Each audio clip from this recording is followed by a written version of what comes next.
Welcome to the podcast series, Small Business Survival Conversations. Through our weekly conversations, we hope to provide you with strategies and insights, knowledge and expertise to enlighten you as you work to build and grow your business. Here are your hosts, Anna Steinfest and Dr. Michael Troyer. Hello, everyone. We're so happy that you've come back to be with us. I'm Michael Troyer, and my colleague online with me as well is Anna Steinfest. Hi, Anna. Hello, everyone. Thank you for being with us. Today, we want to talk about building strong customer relationships.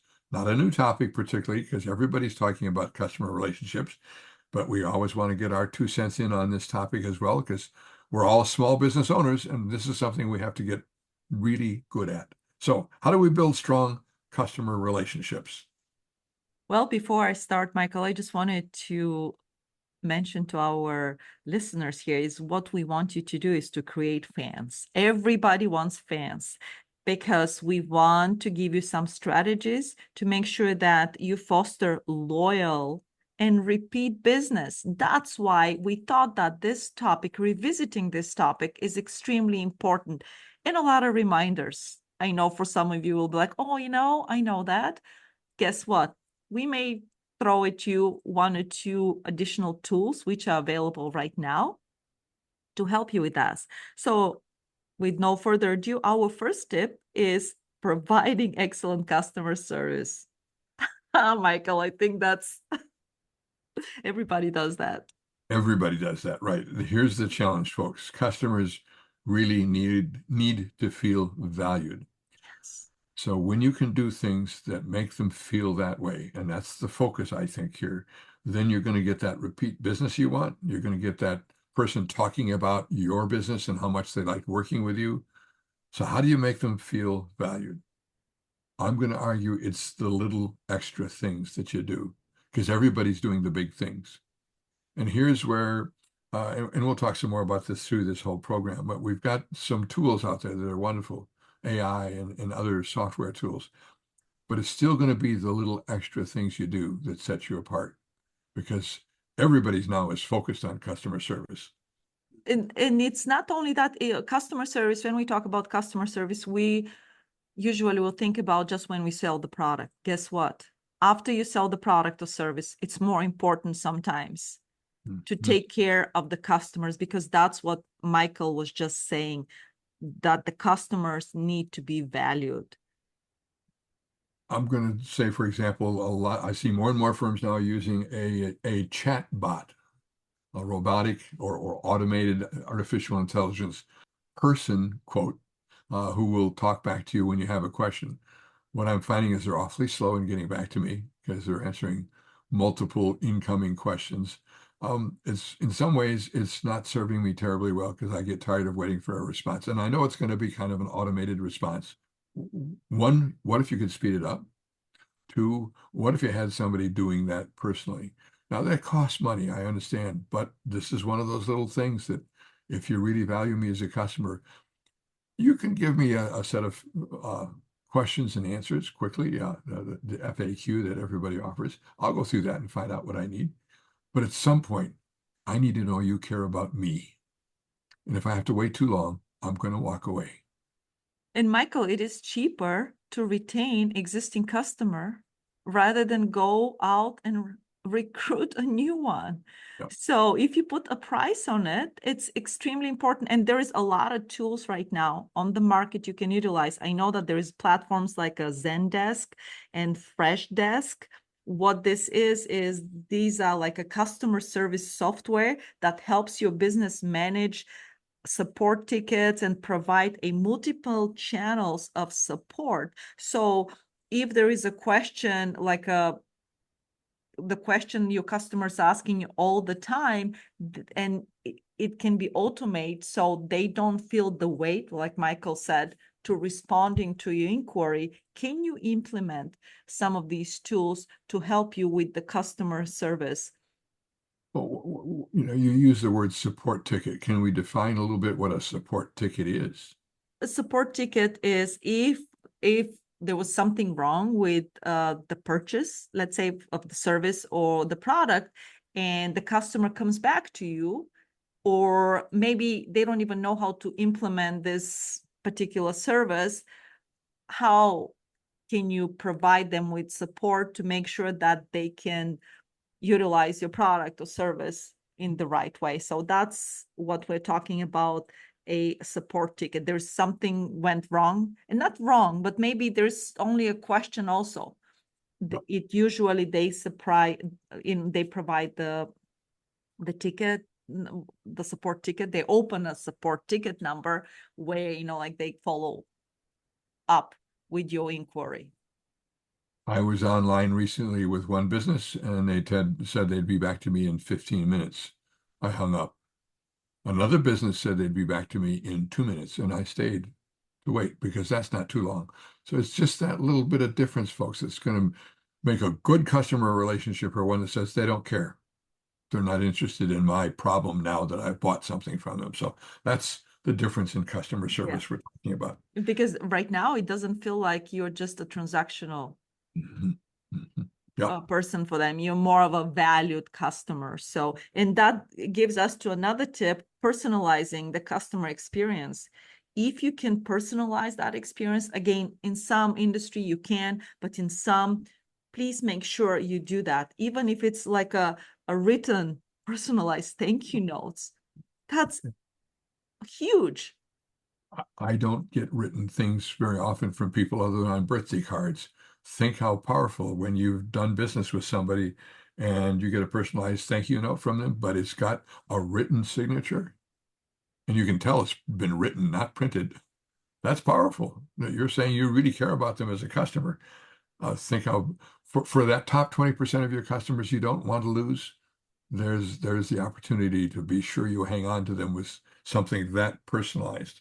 Or get creative. Come up with a non-standard way of letting them know you've got some other things that you could offer them in the way of support.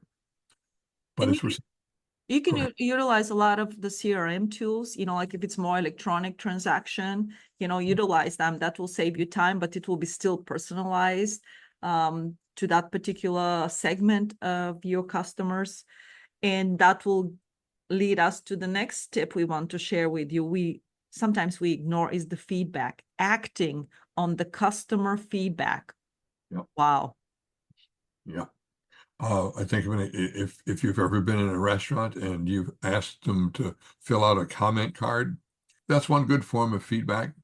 But what if the chef or the maitre d' came up to the table afterwards and said, "What did you think of the meal? What could we do here to make things even more enjoyable?" Wow, you're going to get feedback like you've not gotten on that comment card. We're overusing surveys and comment cards in my mind these days, even though they're valuable and they're important. I'm not knocking them down, but there's so much of it there. When I'm asked in a friendly way, I'll respond even more readily than if I have to fill out a card. So understanding the customer needs and preferences is extremely important, like Michael said. It helps your business improve your offerings and probably addressing any issues you don't know, or maybe start offering something you have not thought about. If there is different preference right now on the market, and that will give you a better edge over your competition. So make sure that you ask your customers, how do they feel, or do they want something else added? Yeah. Could we add something that would make it work even better for you? That you've won a customer because they love being asked those questions, I think, when it's direct to them, and you're going to learn things you wouldn't have thought of otherwise. And check customer comments. A lot of times as a business owners, we may get mad if someone put negative remarks on the website. Guess what? You answer them and you see maybe this is valid. Just crash your ego a little bit and reevaluate whether what they're saying is true. Because if this customer took the time to put any kind of comments, in majority of the time, I'm saying not some of the trolls, but in majority of the time, maybe they have a valid concern. And if you address that concern, guess what? They'll come back and some other people will see that and they will come back to you, and you will solve internal problem or internal issue you have not thought about. And I think when you look at comments coming back as a feedback online in particular, you can pick out the ones that are just people who are unhappy in life, Yeah. from the ones Yes. who are really having a problem with your product. And that's the second group, the ones really having a problem with your product. And we'll fix that. Let's get together and talk. We'll fix that. Absolutely. Yep. And that's the way you can create fans. And that's the other thing, what you can do just to improve that particular customer service portion is like, if you can implement loyalty program or incentives, make sure that you incentivize people to come back to you. A loyalty program, again, you want to create fans. I go to a couple of grocery stores where they kind of have a loyalty program where they have a weekly newspaper that they run across the barcode just to give you whatever's on sale. I appreciate that very much. I sometimes think because I'm a regular there, I get a little bit extra. I'm not sure, but it is that sense that they all know me. I walked into a restaurant the other day and, I'd left my credit card behind, picked it up. And then, so, by the way, I'd like to take out a couple brownies. And I said, of course you would ask for that, because I ask for it every time I'm in there. And they laughed and we had that was building relationship. That was building loyalty. They know me, they know my quirks, and they're having fun with it. It's those little things, folks, that really make a difference. So feedback, loyalty programs, the sense that you've seen them before and you know them and you're happy to have them back. All of those are things you want to convey. And there is software that can help you track that too. Don't forget. Absolutely. There's a lot of CRM systems, Zoho CRM. I know it's a very cost-effective, the Salesforce, HubSpot, Monday. So we want you to go and just research what is the best way you can service and create your customers to a fan base. And then you don't have to market. They will market for you because they will be in love with your product or service, and they'll tell everyone. Yeah. Think, for example, of something we maybe wouldn't typically think about. You're buying a home, the biggest investment you'll ever make. You're working with a real estate agent and a loan originator. It takes time for this process to unfold. It can be 30 days or more. But somebody who calls me and says, Michael, here's where we are in the process. This is the next step. You've got your pieces in. Thank you for that. We'll get this done on time. Just that little call quick that tells me that makes all the difference in the world in a process that's fraught with, is this going to happen? Can I get this purchase done? I'm waiting on a car right now because there's a little problem with a title. I need to hear every day where they are because that's making me nervous. I need that constant contact. Don't fail to do that, folks. That's what builds relationships. And then you get talked about positively. And some actionable insights for you today will be like, again, you have to start small. You don't have to implement all these tools and recommendations and tips all at once, but just start gradually.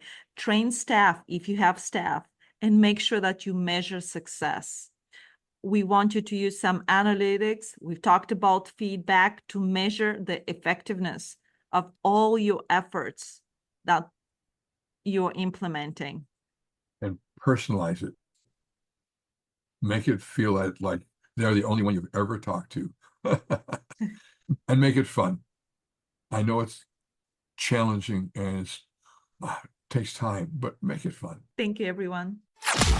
You've been listening to the Small Business Survival Conversation podcast. Make sure to like, rate, and review the show. And don't forget to join us next week for another episode. In the meantime, hook up with us on our Facebook group at Small Business Survival Tools and Tips. Till next time, thank you for listening.